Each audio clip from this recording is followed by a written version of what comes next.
السلام علیکم ورحمۃ اللہ وبرکاتہ۔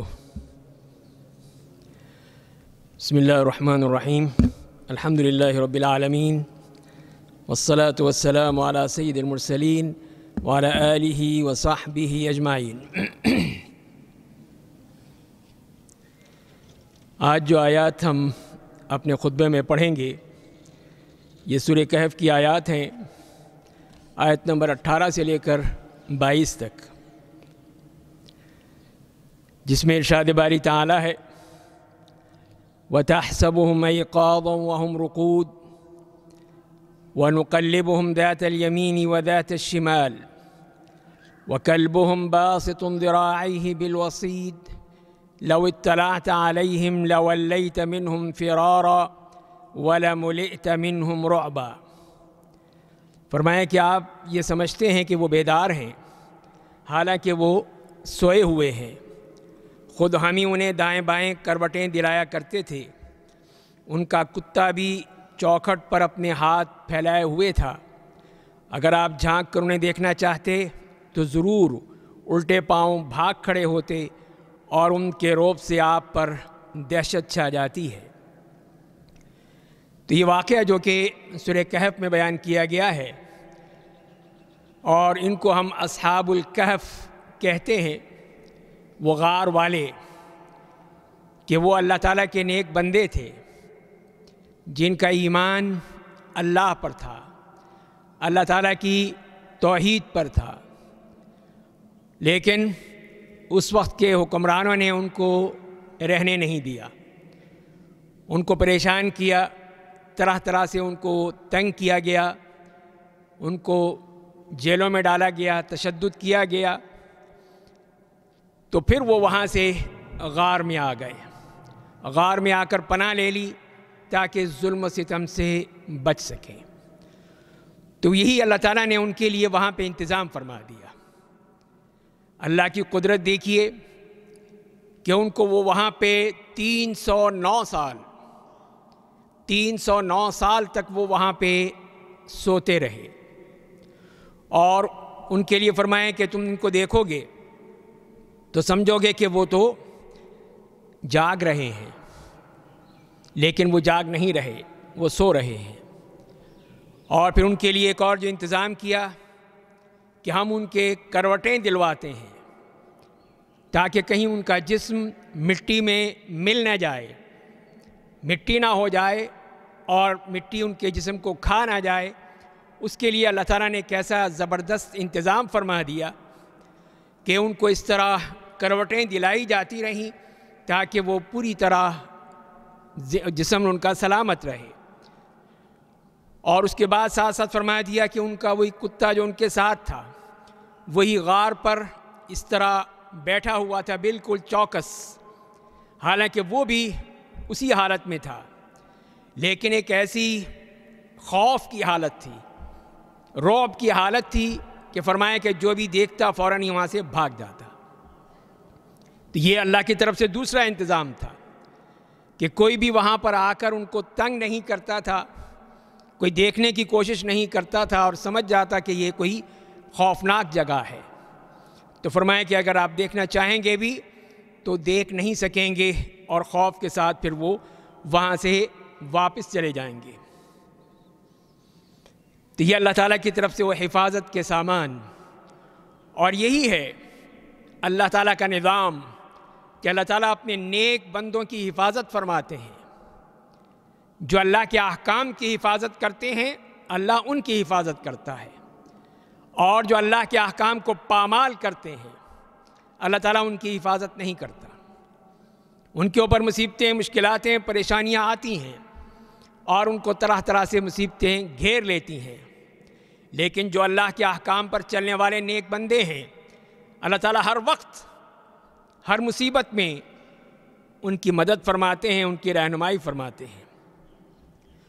پھر اگلی آیت میں فرمائیں کہ وَكَذَلِكَ بَعَثْنَاهُمْ لِيَتَسَاءَلُوا بَيْنَهُمْ قَالَ قَائِلٌ مِّنْهُمْ كَمْ لَبِثْتُمْ قَالُوا لَبِثْنَا يَوْمًا أَوْ بَعْضَ يَوْمٍ قَالُوا رَبُّكُمْ أَعْلَمُ بِمَا لَبِثْتُمْ فبعثوا أحدكم بورقكم هذه إلى المدينة فلينظر أيها أزكى طعاما فليأتكم برزق منه وليتلطف ولا يشعرن بكم أحدا۔ فرمایا کسی طرح ہم نے انہیں جگا کر اٹھا دیا کہ آپس میں پوچھ گچھ کر لیں۔ ایک کہنے والے نے کہا کیوں بھائی تم کتنی دیر ٹھہرے رہے، کتنی دیر یہاں سوتے رہے؟ انہوں نے جواب دیا کہ 1 دن یا 1 دن سے بھی کم۔ کہنے لگے کہ تمہارے ٹھہرے رہنے کا بخوبی علم اللہ ہی کو ہے، اب تو تم اپنے میں سے کسی کو اپنی یہ چاندی دے کر شہر بھیجو کہ وہ خوب دیکھ بھال کر لے کہ شہر کا کون سا کھانا پاکیزہ تر ہے، پھر اسی میں سے تمہارے کھانے کے لیے لے آئے، اور وہ بہت احتیاط اور نرمی برتے اور کسی کو تمہاری خبر نہ ہونے دے۔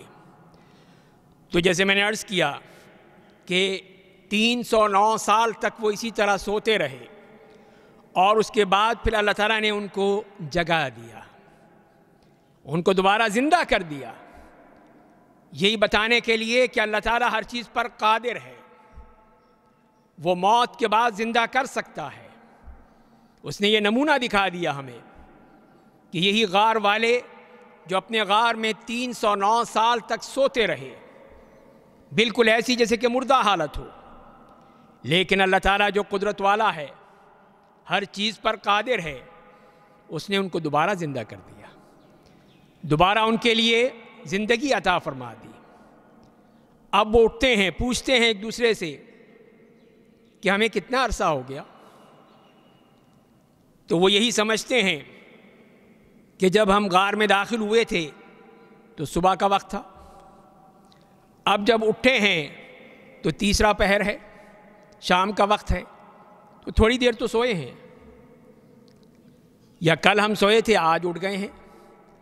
تو ان کی یہ کل جو یہ سمجھ رہے تھے کہ کل والی ہے، وہ 300 سال سے زیادہ کی تھی، جسے قرآن نے بتایا کہ 309 سال کی۔ وہ یہ سمجھتے رہے کہ ہم کل سوئے تھے آج اٹھ گئے ہیں، نہیں، اسی کل اور آج کے درمیان 309 سال کا عرصہ تھا۔ یہ ہے اللہ کی قدرت۔ تو اسی کو یہ لوگ جو مانتے نہیں تھے، کفار قریش، اور آج بھی اس قسم کے ملحدین جو اس بات کو ماننے کو تیار نہیں ہیں کہ انسان دوبارہ زندہ ہوگا، اپنی قبروں سے اٹھیں گے اور پھر اللہ کے حضور پیش ہوں گے، وہاں پہ ان کا حساب کتاب ہوگا، ہر چیز کے بارے میں پوچھا جائے گا، ہر مسئلے کو، ہر ذرہ برابر بھی چیز ہوگی اس کا حساب کتاب ہوگا۔ تو یہ ہے اللہ کی قدرت، اللہ کی طاقت کہ اس نے اس طرح اس انسان کو دوبارہ زندہ کرنے کے لیے اس کے لیے کوئی مشکل نہیں ہے۔ تو اس طرح قرآن کریم نے اس میں ہمیں یہ ایک نمونہ دکھا دیا کہ وہ اٹھیں اور دیکھیں، اور اس کے بعد پھر جب اٹھتے ہیں تو پہلا کام ہی ان کے لیے پھر کھانے کا مسئلہ ہے، بھوک کا مسئلہ ہے۔ تو اس کے لیے پھر وہ اپنے ایک بھائی سے کہتے ہیں، دوست سے کہتے ہیں کہ جاؤ، یہ تمہارے پاس جو یہ کرنسی ہے یہ لے کر جاؤ، اور جا کر پھر کچھ کھانے کے لیے لے کر آؤ۔ کھانے کے لیے بھی تو یہی کہتے ہیں فَلْيَأْتِكُمْ بِرِزْقٍ مِّنْهُ، کوئی کھانے کی چیز، اور رزق اسی کو کہا جاتا ہے جو پاکیزہ ہو، حلال ہو، حرام نہیں، حرام رزق نہیں ہوتا۔ اسی لیے جو حلال طریقے سے حلال چیز ہے وہی رزق ہے، اسی میں اللہ برکت دیتے ہیں اور اسی کو ہی پھر کھانے کے قابل بناتے ہیں، وہی انسان کے جسم کا حصہ بنتا ہے۔ حرام جو ہے وہ پھر انسان کے لیے سوائے نقصان کے، تباہی کے اور کچھ نہیں دیتا۔ تو اسی لیے انہوں نے یہی کہا کہ فَلْيَأْتِكُمْ بِرِزْقٍ مِّنْهُ، تو یہ پیسے لے جاؤ اور جا کر ہمارے لیے کوئی پاکیزہ رزق لے آؤ۔ اور ساتھ ساتھ یہ بھی تاکید کر دی کہ احتیاط سے، نرمی کے ساتھ، کہیں یہ نہ ہو جائے، اس لیے کہ ان کے ذہنوں میں وہی ڈر ہے، وہی خوف ہے کہ وہی ظالم حکومت کہیں پھر ہمیں نہ پکڑ لے، پھر ہمارے خلاف پھر کوئی مسئلے نہ بن جائیں، تو اسی لیے پھر ہم احتیاط کے ساتھ، تو یہی وہ کہتے ہیں اس سے کہ احتیاط کے ساتھ جانا، دیکھو پھر کوئی مسئلہ نہ بن جائے، پھر ہمیں پریشانی اس کا سامنا اٹھانا پڑے۔ تو فرمایا کہ انہم ان یظہروا علیکم یرجموکم او یعیدوکم فی ملتہم ولن تفلحوا ابدا ولن تفلحوا اذن ابدا۔ فرمایا کہ اگر یہ کافر تم پر غلبہ پا لیں تو تمہیں سنسار کر دیں گے یا تمہیں پھر اپنے دین میں لوٹا لیں گے اور پھر تم کبھی بھی کامیاب نہ ہو سکو گے۔ تو یہی ان کا وہ خدشہ، جیسے میں نے عرض کیا کہ ان کو وہی ڈر تھا کہ جو پہلے ان کے ساتھ ہوتا رہا کہیں پھر نہ ہو جائے، پھر اسی طرح ان کے ساتھ وہ زیادتیاں۔ تو اسی لیے فرمایا کہ اگر ان کو پتہ چل گیا، ان دشمنوں کو، اس ظالم لوگوں کو، تو کیا کریں گے؟ یرجموکم، تمہیں سنسار کر دیں گے، پتھر ماریں گے، مار دیں گے تمہیں۔ او یعیدوکم فی ملتہم، یا پھر اپنے دین میں لوٹا دیں گے کہ پھر وہی کفر کی طرف چلے جاؤ، چھوڑ دو توحید کو، چھوڑ دو اللہ کے رسول کی بات کو، چلو اس پہ جو ان کا کفر ہے، ان کا جو شرک ہے، اس کے اوپر آ جاؤ۔ اور فرمایا کہ پھر سارا مقصد ہی ختم ہو جائے گا اور ہم کامیاب نہیں ہو سکیں گے۔ تو یہی ان کا مقصد تھا کہ کسی طرح ہم کھانا لے آئیں اور آرام سے کھا لیں، کہیں لوگوں کو پتہ نہ چل جائے۔ لیکن اللہ تعالیٰ وہ چیز دکھانا چاہتے تھے اپنے بندوں کو، پوری انسانیت کو دکھانا چاہتے ہیں کہ یہ دیکھ لو کہ میرا مقصد کیا ہے۔ جس طرح میں نے ان کو 300 سال سے زائد موت دی تھی، اس کے بعد میں نے ان کو زندہ بھی کر دیا۔ اسی لیے فرمایا کہ وَكَذَلِكَ أَعْثَرْنَا عَلَيْهِمْ لِيَعْلَمُوا أَنَّ وَعْدَ اللَّهِ حَقٌّ وَأَنَّ السَّاعَةَ لَا رَيْبَ فِيهَا إِذْ يَتَنَازَعُونَ بَيْنَهُمْ أَمْرَهُمْ فَقَالُوا ابْنُوا عَلَيْهِمْ بُنْيَانًا رَبُّهُمْ أَعْلَمُ بِهِمْ قَالَ الَّذِينَ غَلَبُوا عَلَىٰ أَمْرِهِمْ لَنَتَّخِذَنَّ عَلَيْهِمْ مَسْجِدًا۔ فرمایا کہ ہم نے اس طرح لوگوں کو ان کے حال سے آگاہ کر دیا کہ وہ جان لیں کہ اللہ کا وعدہ بالکل سچا ہے اور قیامت میں کوئی شک و شبہ نہیں۔ جبکہ وہ اپنے امر میں آپس میں اختلاف کر رہے تھے، کہنے لگے کہ ان کے غار پر ایک عمارت بنا لو، ان کا رب ہی ان کے حال کا زیادہ جاننے والا ہے۔ جن لوگوں نے ان کے بارے میں غلبہ پایا وہ کہنے لگے ہم تو ان پر آس پاس مسجد بنا لیں گے۔ تو اس طرح اللہ تعالیٰ نے جیسے ان کو سلایا تھا، پھر ان کو جگایا تھا، اور اس کے بعد پھر انہی کے حالات سے لوگوں کو آگاہ کر دیا، پھر لوگوں کو بتا دیا کہ یہ دیکھو یہ ہے اللہ کی قدرت کہ کس طرح اللہ تعالیٰ نے ان کو دوبارہ زندہ کر دیا۔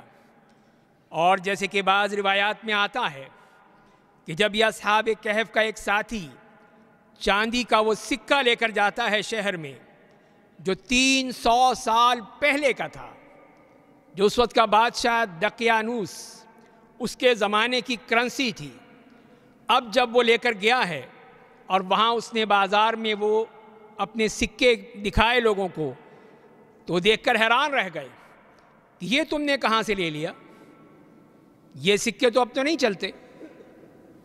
دوسروں کو دکھایا تو سب نے کہا کہ یہ سکے تو کب کے ختم ہو چکے ہیں۔ اب لوگوں کو بھی پتہ چلا اور ان کو بھی احساس ہوا کہ اب معاملہ جو ہے اس میں کوئی نہ کوئی گڑبڑ ہے۔ تو یہیں سے پھر بات پھیلتی چلی گئی، لوگ یہی سمجھے کہ ان کو کوئی خزانہ ملا ہے، پرانا کوئی خزانہ دبا ہوا ملا ہے کہ جس کے ذریعے سے یہ پیسے لے کر آئے ہیں۔ جب یہ بات بادشاہ تک پہنچ گئی تو وہ بھی حیران رہ گیا۔ جب دیکھا گیا، تحقیق کی گئی، معلومات کی گئی، اور پھر اس کے بعد وہ لوگ پہنچے وہاں پہ اس غار تک کہ یہاں پر یہ 309 سال تک سوتے رہے، یہ وہ جگہ ہے۔ اور پھر اصحاب کہف سے ملاقات ہوئی اور اس کے بعد پھر ان کا انتقال ہو گیا۔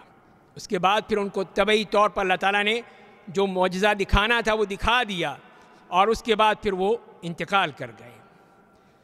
تو یہ دکھانا تھا اللہ تعالیٰ نے کہ دیکھ لو کہ جو بعث بعد الموت کو نہیں مانتے، جو اللہ تعالیٰ کی قدرت کو نہیں مانتے، وہ یہ معجزہ دیکھ لیں کہ کس طرح اللہ تعالیٰ نے ان کو دوبارہ زندہ کیا اور اس کے بعد پھر ان کو دوبارہ زندگی عطا کر دی۔ اب کچھ لوگوں نے یہ کہا کہ ان کے اوپر ہم کوئی بلڈنگ بناتے ہیں، بعض نے کہا کہ ہم مسجد بناتے ہیں۔ اب یہ کون تھے؟ قرآن نے نہیں بتایا۔ یہ کون لوگ تھے جو یہ کہہ رہے تھے کہ ان کے اوپر ہم ایک بلڈنگ بنائیں یا عمارت بنائیں؟ اس کا کوئی ذکر نہیں کیا۔ مقصد یہی تھا کہ ان کی حفاظت کے لیے ہم کوئی انتظام کریں کہ جو اب یہ یہاں پر انتقال کر گئے ہیں۔ جہاں تک کہ مسجد کا معاملہ ہے تو اس میں پھر نبی کریم صلی اللہ علیہ وسلم کی ایک واضح حدیث ہے کہ جس میں نبی کریم صلی اللہ علیہ وسلم نے فرمایا ہے کہ لعن اللہ الیہود والنصارى اتخذوا قبور انبیائہم وصالحیہم مساجد۔ فرمایا کہ اللہ تعالیٰ یہود و نصارہ پر لعنت فرمائے کہ جنہوں نے اپنے پیغمبروں اور اپنے نیک بندوں کی قبروں کو مسجد بنا لیا، مسجد بنا کر اس میں پوجا پاٹ شروع کر دی اور انہی قبروں کی پوجا شروع کر دی۔ تو اس پہ نبی کریم صلی اللہ علیہ وسلم جیسے فرما رہے ہیں کہ اللہ کی لعنت ہے ان کے اوپر، ان یہود و نصارہ پر۔ تو اسی لیے نبی کریم صلی اللہ علیہ وسلم نے آخری وقت تک آپ یہی کہتے رہے کہ دیکھو میری مسجد کو، میری قبر کو مسجد مت بنانا، اس کے لیے عبادت مت کرنا، عبادت صرف اللہ کی عبادت ہے اور کسی کی عبادت نہیں ہے۔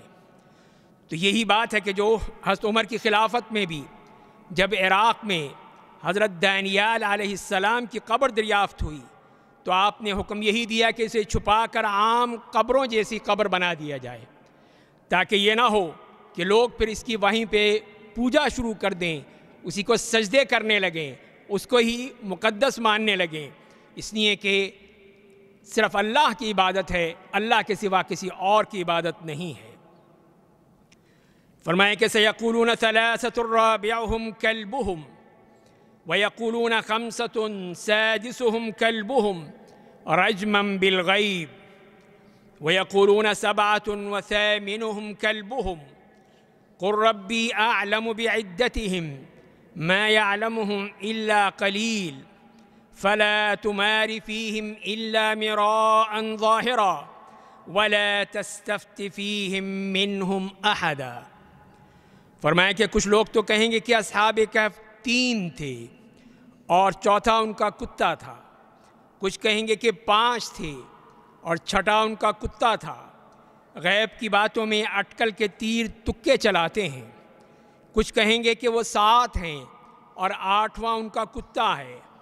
آپ کہہ دیجئے کہ میرا پروردگار ان کی تعداد کو بخوبی جاننے والا ہے، انہیں بہت ہی کم لوگ جانتے ہیں، بس آپ ان کے مقدمے میں صرف سرسری گفتگو کریں اور ان میں سے کسی سے ان کے بارے میں پوچھ گچھ بھی نہ کریں۔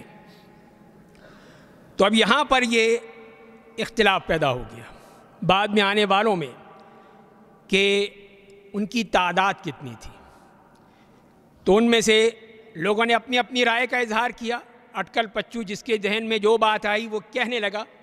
کسی نے 3 کہا کہ چوتھا ان کا کتا تھا، کسی نے کہا 5 تھے، چھٹا ان کا کتا تھا، کسی نے کہا 7 تھے، 8واں ان کا کتا تھا۔ تو اس طرح کی مختلف رائے اور مختلف باتیں ان کی طرف سے آنی شروع ہو گئیں۔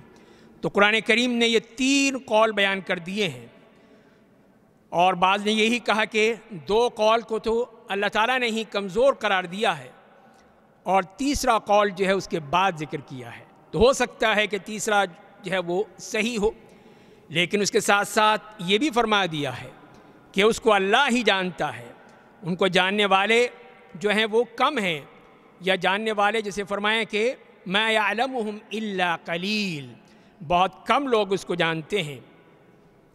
یعنی معلوم یہ ہے کہ وہ چیزیں جو غیب کی باتیں ہیں تو غیب کی باتوں میں ہم کچھ اپنی طرف سے نہیں کہہ سکتے، وہی لوگ جن کے پاس علم ہے وہی ان کو بات کر سکتے ہیں یا کرنی چاہیے۔ ہر شخص کو غیب کی باتوں میں کہنے کا حق نہیں ہے۔ غیب کا طریقہ صرف وحی کے ذریعے سے ہے، وحی کے ذریعے سے ہی غیب معلوم ہو سکتا ہے۔ جو اللہ تعالیٰ اپنے انبیاء کرام کو دیتے ہیں، انبیاء کرام اسی کو لے کر بتاتے ہیں، تو یہ اسی لیے پھر اپنی طرف سے اس میں اپنی ظن و تخمین، اپنی رائے اور اپنی ادھر ادھر کی باتیں کرنا یہ کسی طور پہ بھی جائز نہیں ہے، کسی طور پہ بھی مناسب نہیں ہے کہ اس طرح پھر وہ اپنی طرف سے باتیں کی جائیں۔ تو لہذا پھر یہاں پر اس کی بتا دیا کہ اس کی کوئی ضرورت نہیں ہے کہ آپ یہ کہیں کہ اتنے تھے اور اتنے تھے، اس کی اس سے کوئی تعلق نہیں ہے۔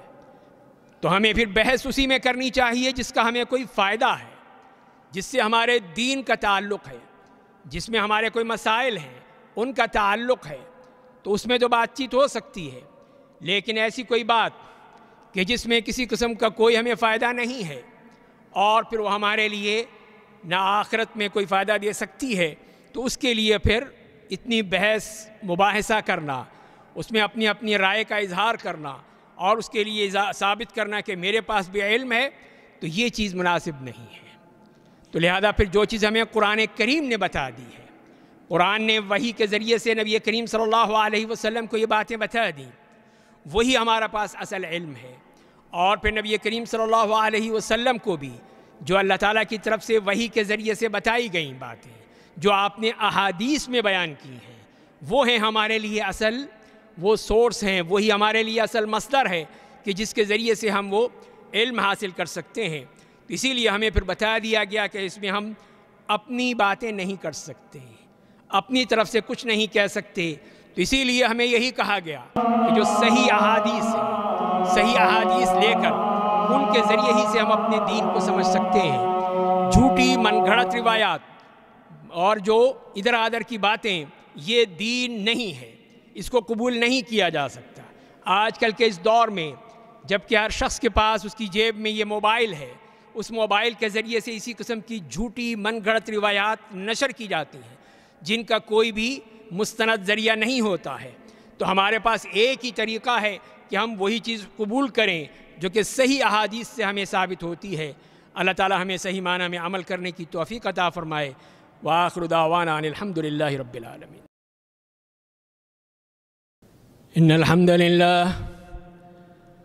ان الحمد لله نحمده ونستعينه ونستغفره ونعوذ بالله من شرور أنفسنا ومن سيئات أعمالنا، من يهده الله فلا مضل له ومن يضلله فلا هادي له، وأشهد أن لا إله إلا الله وحده لا شريك له، وأشهد أن محمدًا عبده ورسوله۔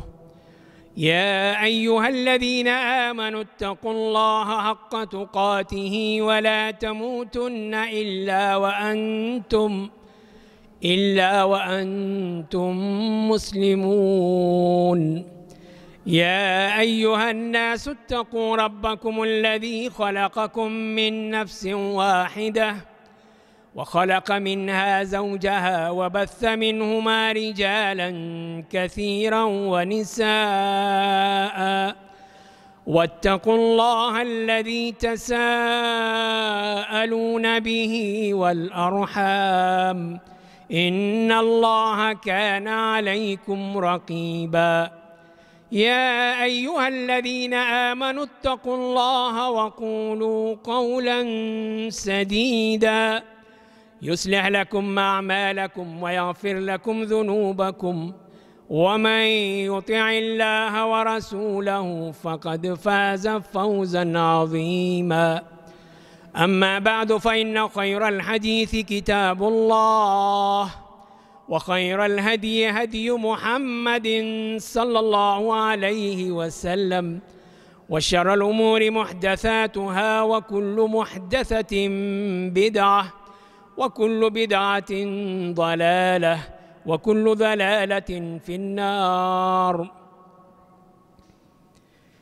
عباد الله، آيات بينات من سورة الكهف التي تتحدث عن أصحاب الكهف، فقد حكى الله تعالى مشهداً عجيباً لأصحاب الكهف، فيقول تعالى: وتظن أهل الكهف لو قدر لك النظر إليهم أيقاظا وهم في الواقع نيام، ونقلبهم حال نومهم مرة للجنب الأيمن ومرة للجنب الأيسر، وكلبهم الذي صاحبهم ماد ذراعيه بفناء الكهف، لو أشرفت عليهم وعاينتهم لفررت منهم هاربا، ولملئت نفسك منهم فزعا. حكى الله سبحانه وتعالى هؤلاء الفتية بعد استيقاظهم من هذا النوم الطويل، فقال: وكما أنمناهم وحفظناهم هذه المدة الطويلة، أيقظناهم من نومهم على هيئتهم دون تغير، ليسأل بعضهم بعضا: كم من الوقت مكثنا نائمين هنا؟ فقال بعضهم: مكثنا يوما أو بعض يوم، فوضوا علم ذلك إلى الله لما أعياهم التحقق، وقالوا: ربكم أعلم بمدة نومكم، فأرسلوا أحدكم بدراهمكم الفضية هذه إلى مدينتنا فلينظر أي أهل المدينة أطيب وأحل طعاما، فليأتكم بقوت منه، وليترفق في دخوله المدينة وشرائه وخروجه منها ومجيئه إلى الكهف، ولا يعلمن بكم أحدا من الناس، إن قومكم من يعلموا بمكانكم ويظفروا بكم يرجموكم بالحجارة فيقتلوكم أو يرجعوكم إلى دينهم فتصيروا كفاراً مثلهم، ولن تفوزوا بالخير في الدنيا ولا في الآخرة إن فعلتم ذلك أبداً.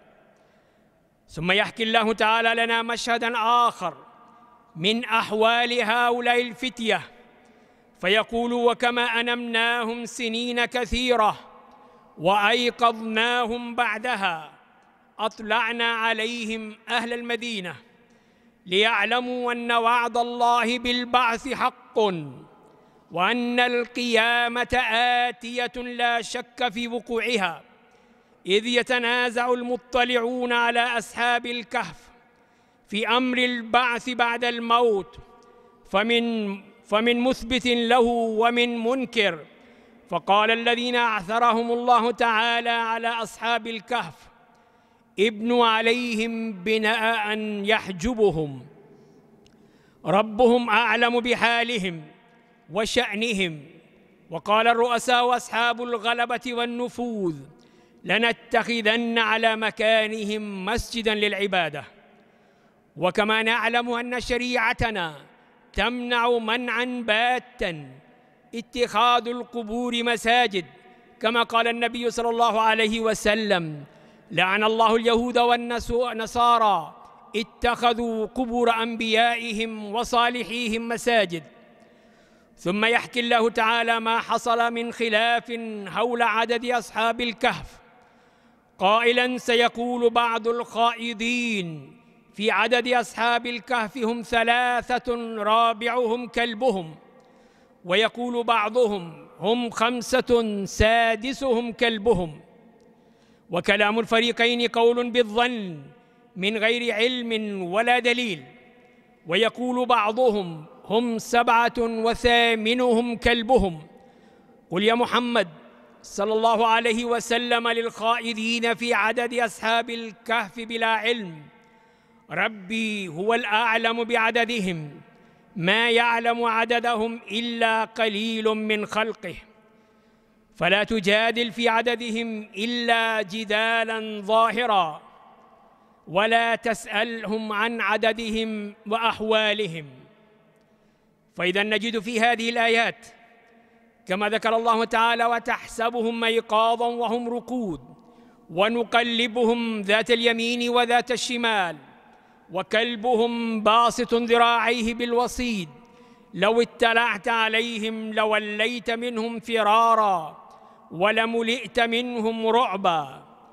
وتظن هؤلاء الفتية لو رأيتهم أيقاظاً والحال أنهم نائمون، ونقلبهم على جنوبهم مرة للجنب الأيمن ومرة للأيسر. وكلب هؤلاء الفتية جالس على بطنه ماد يديه عند مدخل الكهف بفنائه لحراستهم. لو أشرفت على أصحاب الكهف فرأيتهم وهم ركود لفررت منهم هاربا، ولم تلأت نفسك خوفا وفزعا منهم. ثم قال تعالى: وكذلك بعثناهم ليتساءلوا بينهم قال قائل منهم كم لبثتم؟ قالوا لبثنا يوما أو بعض يوم. قالوا ربكم أعلم بما لبثتم فابعثوا أحدكم بورقكم هذه إلى المدينة فلينظر أيها أزكى طعاما فليأتكم برزق منه وليتلطف ولا يشعرن بكم أحدا. وكما أنمنا هؤلاء الفتية فحفظناهم في الكهف، كذلك أيقظناهم من نومهم الطويل بذات الحالة التي كانوا عليها دون أن يتغير من أحوالهم وهيئاتهم شيء، ليسأل بعضهم بعضا عن مدة نومهم. فإذا تبينوا طول الزمان عليهم وهم بنفس هيئتهم التي رقدوا بها ازدادوا معرفة بعظيم سلطان الله وعجائب قدرته وبحسن دفاع الله عن أوليائه، وازدادوا بصيرة في أمرهم الذين هم عليه من التبرؤ من عبادة الإلهية وإخلاص العبادة لله وحده لا شريك له. فقال تعالى في هذه الآيات: كما قال قائل من الفتية لأصحابه كم كانت مدة نومكم؟ فأجابه الآخرون بما يظنون: لبثنا في نومنا يوما كاملا أو بعضا منه. قالوا مفوضين العلم لله: ربكم أعلم منكم بمدة نومكم. فقال الفتية: فأرسلوا واحدا منا بهذه الدراهم الفضية التي بحوزتنا إلى مدينتنا التي فررنا منها، فلينظر من سترسلونه أي أهل المدينة أطيب وأحل وأطهر طعاما من غيره، فليشتري لكم قوتا منه وليحضره إليكم لتأكلوه، وليترفق الذي سترسلونه لشراء الطعام فيتخفى ويتخيل في دخوله المدينة وشرائه وخروجه منها ومجيئه إلى الكهف، ولا يعلمن أحدا من الناس بمكانكم الذي تختبئون فيه، فلا يقولن أو يفعلن ما يؤدي من غير قصد منه إلى الشعور بكم، وذلك لأن قومكم الكفار إن يعلموا بمكانكم في الكهف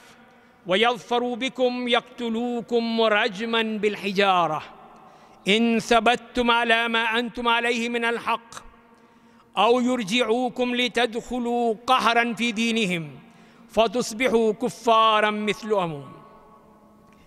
وكذلك أثرنا عليهم ليعلموا أن وعد الله حق وأن الساعة لا ريب فيها، إذ يتنازعون بينهم أمرهم فقالوا ابنوا عليهم بنيانا ربهم أعلم بهم، قال الذين غلبوا على أمرهم لنتخذن عليهم مسجدا. أي وكما أنمنا الفتية وبعثناهم من نومهم على هيئتهم أطلعنا عليهم أهل المدينة في ذلك الزمان ليعلموا أن وعد الله بإحياء الموتى حق، فلا يشكون في قدرة الله على البعث، لأن حالة أصحاب الكهف في نومهم وانتباهتهم بعد مدة طويلة كحال من يموت ثم يبعث، وأن القيامة حق لا شك في مجيئها ووقوع الثواب والعقاب فيها، كما قال تعالى: إن الساعة لآتية لا ريب فيها ولكن أكثر الناس لا يؤمنون. وأعثرنا على أصحاب الكهف حين اختلف أهل ذلك الزمان في البعث بعد الموت، فمنهم من يؤمن به ومنهم من ينكر. فقال الذين أعثرهم الله على أصحاب الكهف حين ماتوا: ابنوا عليهم بنيانا يسترهم ربهم أعلم بهم وبشأنهم وحالهم. وقال رؤساء المدينة الذين غلبوا على أهلها لنبنين عليهم مسجدا يعبد الله فيه وحده. أقول قولي هذا واستغفر الله لي ولكم ولسائر المسلمين من كل ذنب فاستغفروه إنه هو الغفور الرحيم. إن الحمد لله نحمده ونستعينه ونستغفره ونعوذ بالله من شرور أنفسنا ومن سيئات أعمالنا. من يهده الله فلا مضل له ومن يضلله فلا هادي له. وأشهد أن لا إله إلا الله وحده لا شريك له وأشهد أن محمدًا عبده ورسوله. عباد الله، إن الله قد أمركم بأمر بدأ فيه بنفسه وثنى بالملائكة وثلث بكم فقال: إن الله وملائكته يصلون على النبي يا أيها الذين آمنوا صلوا عليه وسلموا تسليما. اللهم صل على محمد وعلى آل محمد كما صليت على إبراهيم وعلى آل إبراهيم إنك حميد مجيد. اللهم بارك على محمد وعلى آل محمد كما باركت على إبراهيم وعلى آل إبراهيم إنك حميد مجيد. وارض اللهم عن الخلفاء الأربعة أبي بكر وعمر وعثمان وعلي وعن سائر أصحاب نبيك أجمعين وعن التابعين ومن تبعهم إلى إحسان يوم الدين. اللهم أعز الإسلام والمسلمين. اللهم أعز الإسلام والمسلمين. اللهم انصر عبادك المستضعفين في كل مكان. اللهم انصرهم وأنت خير الناصرين. اللهم ارحمهم وأنت خير الراحمين. اللهم أذل الشرك والمشركين ودمر أعداءك أعداء الدين. اللهم دمر ديارهم وشتت شملهم ومزق جمعهم. اللهم انزل عليهم بأسك الذي لا ترده عن القوم المجرمين. اللهم اشف مرضانا وعافهم. اللهم اشف مرضانا وعافهم. اللهم اذهب البأس رب الناس واشف أنت الشافي لا شفاء إلا شفاءك شفاء لا يغادر سقما. عباد الله رحمكم الله، إن الله يأمر بالعدل والإحسان وإيتاء ذي القربى وينهى عن الفحشاء والمنكر والبغي يعظكم لعلكم تذكرون. فاذكروا الله العظيم الجليل يذكركم واشكروه على نعمه يزدكم ولذكر الله أكبر والله يعلم ما تصنعون. وأقم الصلاة.